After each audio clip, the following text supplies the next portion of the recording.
Hi guys, I'm Trainer Dan, and today we're looking at a standing single arm dumbbell shoulder press.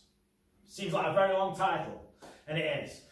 Right, okay, so benefits. I'm using the bench. Now we can do this without a bench, okay, but I'm specifically doing this with a bench because this is the technique that you're doing, okay? So what are the benefits of having a bench? Gives me some leverage. Okay, and in particular, I use this technique to lift heavy. Now, don't give me any criticism that I'm demonstrating this with a non-heavy weight. I just want to get the technique right. But I really like this because it gives me stability this side, and with the heavy weight, it stops me leaning over to try and get the weight up, which is kind of an instinctive reaction. And we don't want that, so it just provides some little bit of stability. I want to go through technique first, and then I'll go through some little pointers for when you are fatiguing. Almost little cheats to help you along, but they're only going to be your kind of last few reps or something like that. Hopefully, if it isn't, then you need to drop your weight down.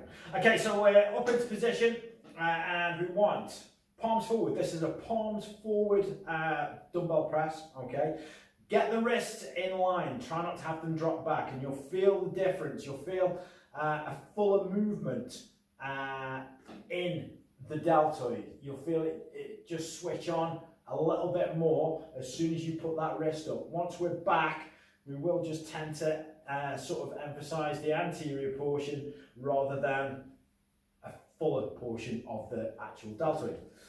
Found that a mouthful to get out. Okay, so from there, slight bend in the knees also, okay? And then from there, we're putting a nice extension up and then down, okay? Keeping those wrists in line throughout the movement, okay? Breathe out as you lift, breathe in on the way down, and keeping good control. Work on whichever pace is on your program, okay? Get some good stability here. Now, this is the point I wanted to make is, if we are lifting heavy on this routine, or the routine that you are doing, I don't know what program you're doing, I'm just giving you the demonstration video at the minute.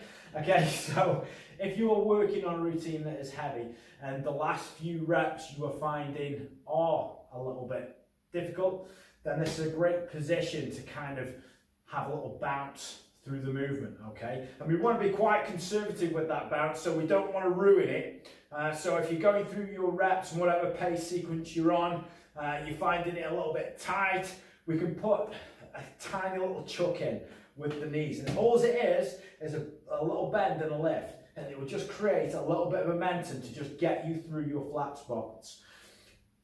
As a whole, we don't want to be doing that through the whole workout. So if you find yourself you have to do that from rep number 2, that's totally wrong. You don't want to do that. Drop your weight down. I don't mind a final perhaps 2 or 1 is even better, where you've got to get through that range and then it's just a little bit of a bounce up. But we want the stimulation in the muscle as the main priority. Obviously, with it being single arm, you will then switch sides and then go on to the opposite side.